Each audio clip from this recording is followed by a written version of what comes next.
გეხსოვებათ ოვალურ კაბინეტში როცა გაიმართა ის დიდი ამბავი მოხდა პრეზიდენტ ტრამპსა და პრეზიდენტ ზელენსკის შორის უფრო ზუსტი რომ ვიყო ვიცე-პრეზიდენტ ჯეი-დი ვენსსა და პრეზიდენტ ზელენსკის შორის და პრეზიდენტი ტრამპი იმ დავაკამათში ჩაერთო და დიდი ამბები იყო რასაკვირველია ამ რამდენიმე თვის წინ და ისიც გეხსოვებათ რომ დაკვირვებულ მოქალაქეებს ახსოვთ ალბათ როგორ შეეხო პირდაპირ მნიშვნელობით როგორ შეეხო პრეზიდენტი ტრამპი ხელით გასწია არა ხელი კი არ გაუტყავთ ცხადია მაგრამ გასწია ესე უჯიკა ალბათ სწორი სიტყვა მისწია პრეზიდენტი ზელენსკი გაჩუმდიო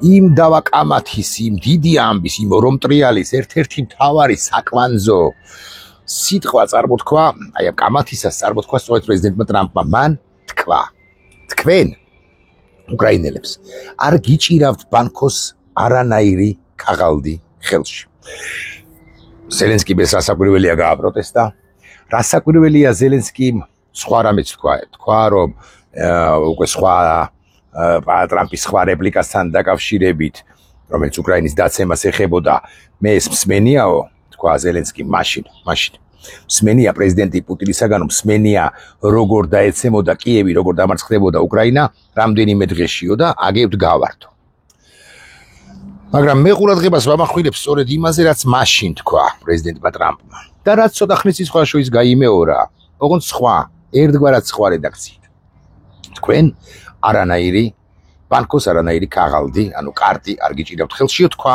მაშინ პრეზიდენტმა ტრამპმა 2-3 შესაძლოა 4 ზუსტად არ მახსოვს დღე იყო ესეთი სტრატეგიული დუმილი იყო 4 დღის განმავლობაში მაგრამ 3-4 დღის შემდეგ რასაკვირველია ევროპელთა ძალისხმევით სტარმერისა ბრიტანეთის პრემიერ-მინისტრა მაკრონისა საფრანგეთის პრეზიდენტისა და სხვებისა უკრაინამ შეიმუშავა ზელენსკიმ შეიმუშავა აბსოლუტურად ზუსტი და ზედმიწევნად ზუსტი სტრატეგია მან გაიგო როგორი ურთიერთობა უნდა ჩამოვაყალიბოს ტრამპთან რომელიც ამბივალენტურია და რომელსაც ერთიანად გაუდის ეს ceasefire ცეცხლის შეწყვეტა და რომელსაც იმხანად ეგონა და მართლა ეგონა მოდი ვთქვათ ესე რომ მართლა ეგონა რომ თუ მშვიდობა ვინმეს უნდა ეს რუსეთია ხოლო აი უკრაინა კი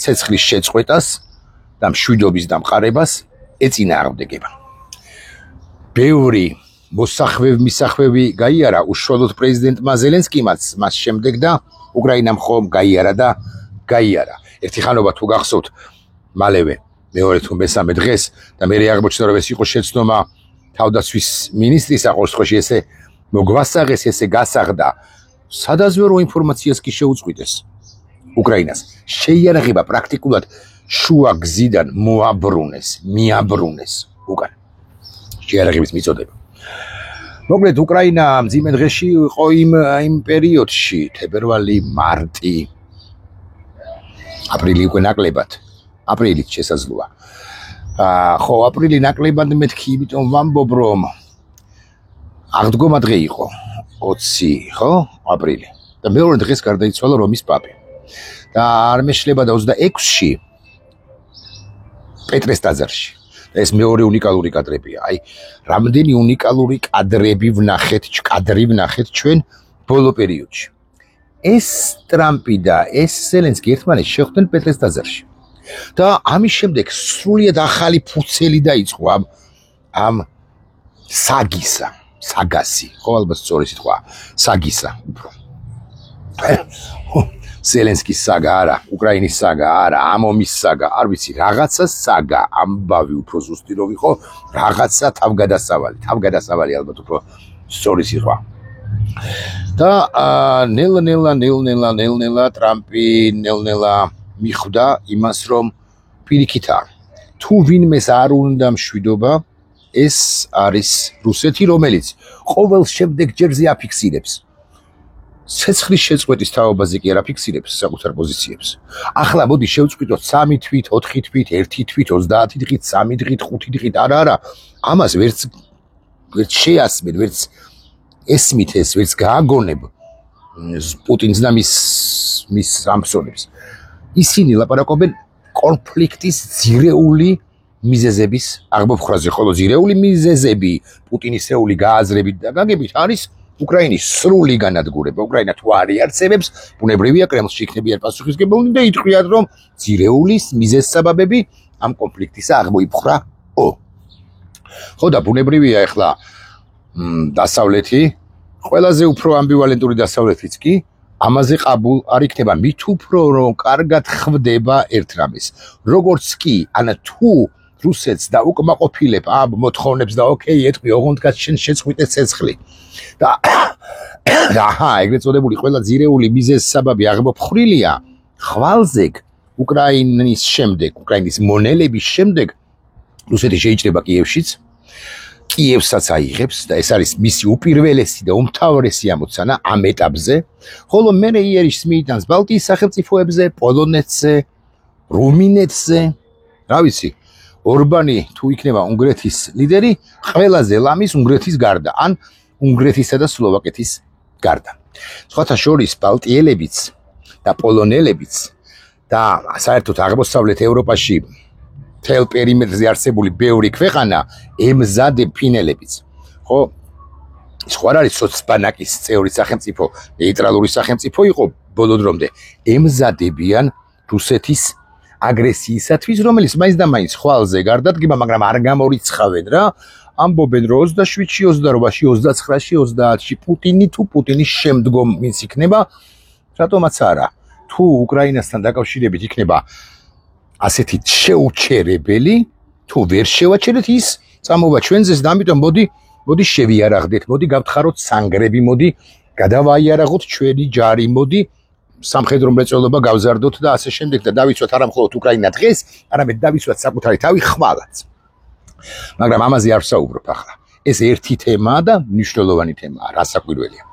მეორე თემაა, რომ დავუბრუნდები იმ ბანკოს ქაღალდ კარტს, მეორე თემაა, რომ გამოხდა ხანი, აი პრეზიდენტმა ტრამპმა რო თქვა, რომ არანაირი კარტი არ გიჭირავთ თქვენ ხელშიო, მას შემდეგ გამოხდა ხანი და კი არ ჰქვია მინერალების შესახებ შეთანხმება და სხვა რამ ჰქვია, მაგრამ უკრაინამ და შეერთებულმა შტატებმა როგორც იქნა მოაწერეს ხელი ამ საზოგადოებისათვის ასე როა ცნობილი ეგრეთ წოდებული მინერალების შესახებ შეთანხმებას, რომელიც ბევრ რამეს ითვალისწინებს და მინერალების შესახებ თავი ფსუხეა, განა არა, მაგრამ ერთ-ერთია და არა ერთადერთი. იქ არის ფონდი, იქ არის ფონდის შევსება, იქ არის ინფრასტრუქტურის განვითარება, იქ არის უამრავი რამ, რაც უკრაინისთვის ძალიან მნიშვნელოვანია.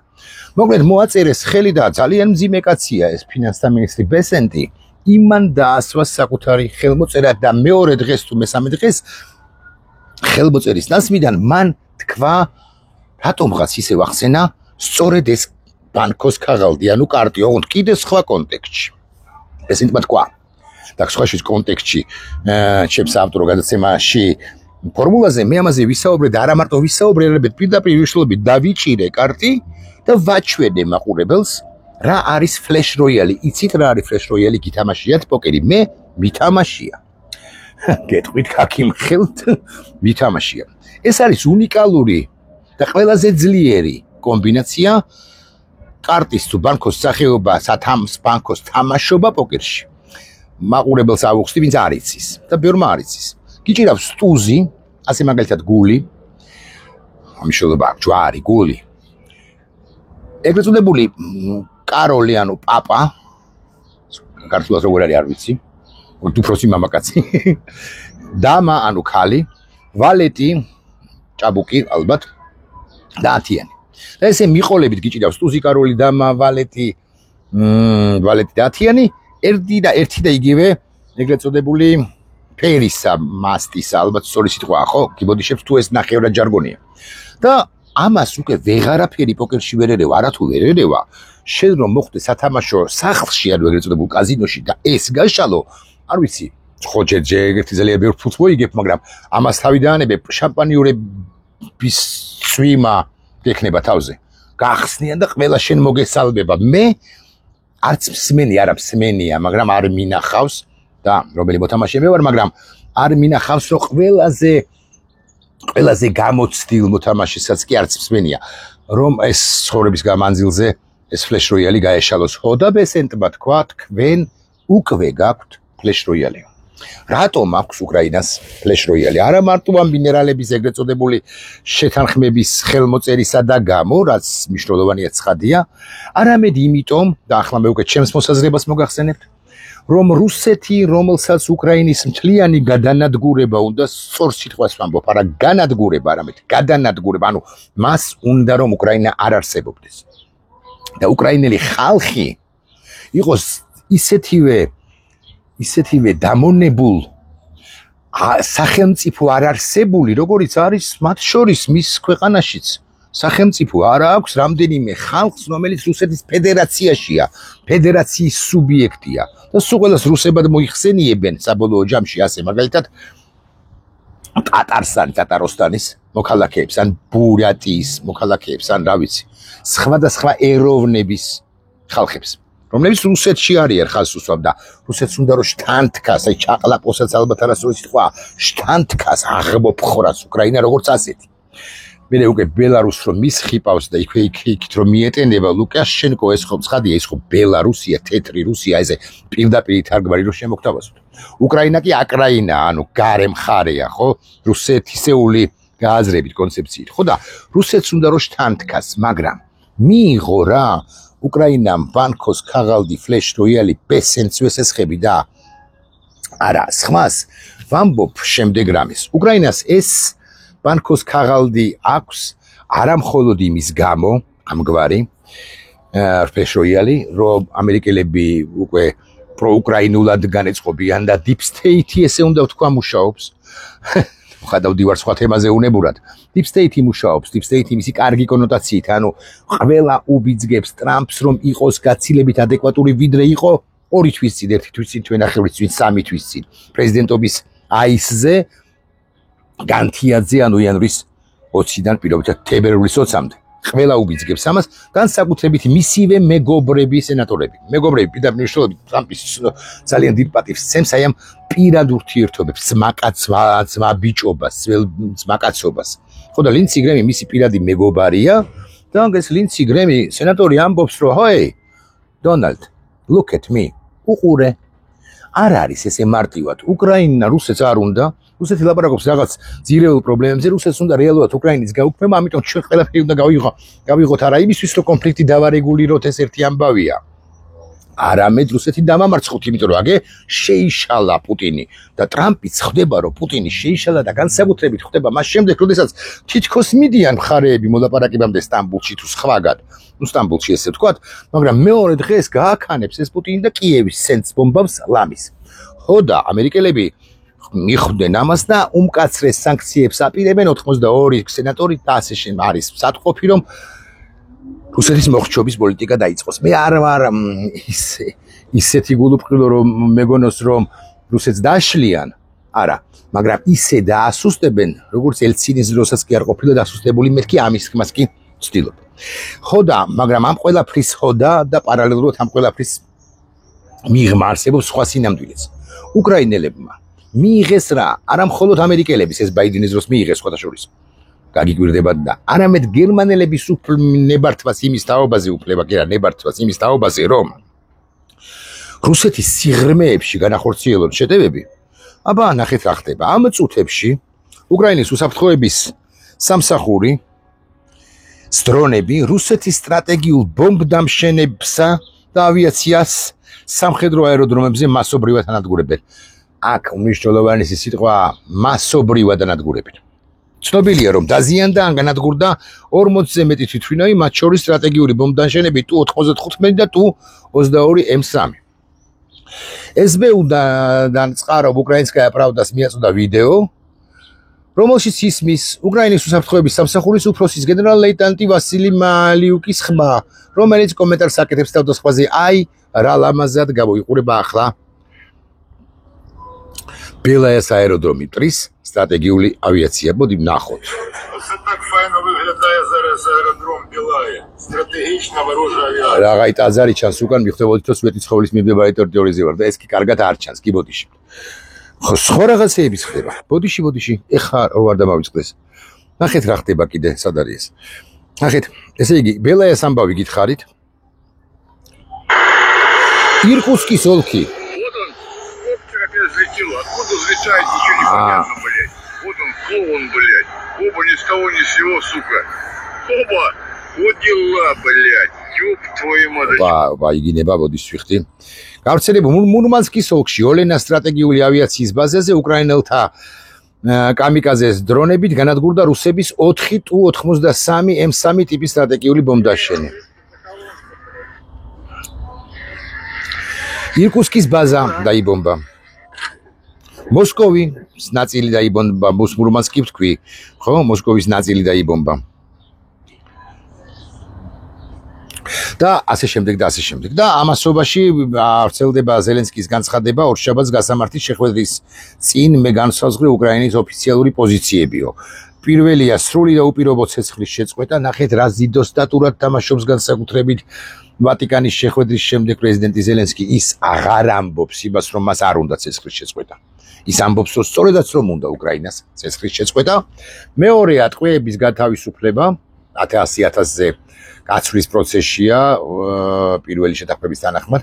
მესამეა გატაცებული ბავშვების დაბრუნება. აი ამაზე უნდა შევჩერდე ბავშვთა დაცვის დღეებით უფრო და ამიტომ უნდა შევჩერდე განსაკუთრებით. ნახეთ რა ხდება. ომის დასაწყისიდანვე რუსეთმა გაიტაცა 100-ობით ბავშვი. და პრეზიდენტი პუტინი ხააგის მიერ ბრალდადებული არის იმიტომაც დამატებით, ან იმიტომ თუ გნებავთ ესე ვიტყვი, რომ პრეზიდენტ პუტინს ღია დააქვს ნათქვამი საჯაროდ, რომ მე კი არ ვიგონებ, რომ მოხდა ბავშვების გატაცება და უკრაინელების დნმ-ის შეცვლა უნდა, ბავშვების დნმ-ის, ანუ მათი იდენტობის წაშლა უნდა და რუსებად გარდაქმნა უნდა.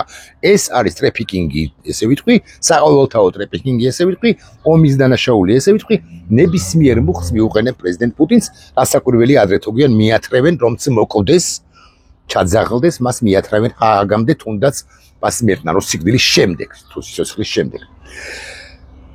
და ეხლა უკვე ამ უმნიშვნელოვანეს მოთხოვნას აყენებს ღირსეს რიგში პრეზიდენტი ზელენსკი. ჩვენს დელეგაციას ორშაბათს უხელმძღვანელებს უმეროვი ამბობს რა ქვია პრეზიდენტი ზელენსკი. და ესეც მნიშვნელოვანი ამბავია. ოღონდ რუსეთს კვლავ ვიმეორებ არასდიდებით არ უნდა, ხო ამაზე შეიძლება წავიდეს, ბავშვებზე არ ამგონია, ტყვეთა გაცვლაზე შეიძლება, მაგრამ ცეცხლის შეწყვეტაზეც კი ის არ წავა, ვიდრე პრეზიდენტი პუტინი ამოუყორავი, მუცერა მოუყორავი არ მიიღებს თავარს. გარანტიას იმისა, რომ უკრაინა არ შევა ნატოში, ოღონდ ამ გარანტიას მიუხედავად იმისა, რომ ხანდახან წაიკითხავთ ხოლმე თქვენს და მეც ვკითხულობ და გული გაგისკდება კაცგან არა, რომ უკრაინა არასდიდებით არ შევა ნატოში, რამას ვთქვათ ამერიკელების ცალკეული პირებიც აცხადებენ, ეს ოფიციალური ვაშინგტონის ოფიციალური პოზიცია სულაც არ არის ჯერ. და რუსეთს ამას არ დაუკმაყოფილებენ, იმიტომ რომ კარგად იციან, როგორც კი ამას დაუკმაყოფილებენ პირველ, მეორე თუ მეშვიდე შეხვედრაზე, მერვე მეცხრე თუ 22 შეხვედრაზე რუსეთი იტყვის სხვა რამეს. ეს მივიღე, მოდი ეხლა მინდა სხვა მოთხოვნას ვაყენებ, სხვა რამე დამიკმაყოფილეთო. მაგალითად, შემდეგი იქნება უკრაინის სკოლებში რუსული ენის პირველ ენად სახელმწიფოში რუსული ენის პირველ ენად დაკანონება. და უკვე ერთი მოთხოვნა, ერთი ბარტყი ჩაყლაპული იქნება და უკვე გადავა მეორეს. ან უკრაინის სრული დენაციფიკაცია, რომელიც კარგად არავის არ ესმის საბოლოო ჯამში, არც მოსკოვში არ ესმის, დარწმუნებული ვარ, რას ნიშნავს ეს დენაციფიკაცია. მოკლედ, ამბავი არის ესეთი. უკრაინა მიიღო უკვე სრული მხარდაჭერა გერმანიისაგანაც და ამ თვალსაზრისით მერცი არის აბსოლუტური ანტიმერკელი და მნიშვნელოვნად განსხვავდება წინამორბედი შოლცისაგანაც. და გერმანიის გაღვიძება არ არის სახომარო საქმე და მით უფრო გერმანია, ბრიტანეთი, საფრანგეთი და იქვე პოლონეთის ალიანსი, ანუ ვაიმარის ოთხეულის ალიანსი, ხომ კატასტროფაა რუსეთისათვის და რუსეთი ამასობაში ვერც ჩერდება. არ ჩერდება და ვერც ჩერდება. მიიღო მხარდაჭერა უკრაინამ გერმანიისა, იღებს და მიღების პროცესშია უკრაინა შეერთებული შტატებიდან დამატებითი დახმარებებისა, არა მარტო სიტყვიერი, არამედ საქმეზეც გადავა რუბიოს და ლინცი გრემის გუნდები ან ერთი გუნდი და ტრამპის მხარდაჭერასაც მიიღებს. ხო და ეხლა არ ეხება ეს სარქუას კაცო, სარქუა შუაშია საერთოდ ბიზნეს. სად მიდიხარ? მიდიხარ თუ არა მე მაქვს კითხვა. Вопрос у меня к тебе, Григорьевич. სად მიდიხარ? მიდიხარ ამაზონის ჯუნგლებში თუ იკეტები აბასთუმნის უღრალებში და ესე უნდა გადაიხურო რაღაცა და არაფერი არ მეხებაო ეს თქვა. არც ამ შემთხვევაში კი არ მოგიხსნიან სანქციებს რო იცოდე. მანამ სანამ პოლიტიკას არ ჩამოსცილდები და ამათ არ დაკლავ პოლიტიკურ დაკლავს გულისხმობთ რომ შენივე მოთხრეულები არიან ესენი და ხალხს არ მისცემ არჩევანის შესაძლებლობას რომელშიც ის აირჩევს ვისაც უნდა ხაზარაძეს ვისთვის საკრიტიკოს ვისთვის არა ვისაც უნდა ბოკერიას ვისთვის საკრიტიკოს ვისთვის არა ვისაც უნდა ნებისმიერს ხო ოღონდ ამათ გაიყვან შენივე ბანდის წევრებს გაიყვან თამაშიდან ვიღაცები ხო გაკყავს ლილუაშვილი გაკყავს გომელაური გაკყავს და ასე შემდეგ და ვისაც საჯიჯგნად დაგვიტოვებ არა ჩვენ დავინდობ ცხოთაშორის აქვე გეტყვით გეტყვი უფრო ზუსტი რო ვიყო სამართლიანი სასამართლოს მიერ გასამართლება თუ მდინარაძე თუ ზარქუა თუ პაპუაშვილი და თუ კობახიძე და სხვები ხოლო შედი პირადი ინდულგენციის თაობაზე ამაზე კიდე დავილაპარაკებთ რაც უფრო მეტ შეცდომას დაუშვებ გრიგოლიჩ მით უფრო ნაკლები ინდულგენცია ექნება მე მგონი საერთოდ აღარ გექნება მაგრამ აი ყველაზე უფრო ლოიალურად განწყობილებიც კი შენს მიმართ თუ მოდი ვაპატიოთ ვინც ამბობს უნდა აპატიონ თუ არა უნდა ეპატიოს თუ არა ბიზინა ივანიშვილს ეს არის კითხვა და ამას გამოვიტანთ სათაურში და აქვე ქვესათაური თუ ქათაურის გაგრძელება იქნება ამგვარი რომ უკრაინა ძალიან კარგ უკეთეს მდგომარეობაშია ვიდრე იყო ასე მაგალითად რამდენიმე თვის წინ უკრაინას მართლა უჭირავს კარტები რომლებიც რამდენიმე თვის წინ შესაძლოა მართლაც არ ეჭირა მე მაინც ურჩევ ბიზნესს რომ ნახოს ეს ვიდეო ბლოგი კარგი იქნება მისთვისვე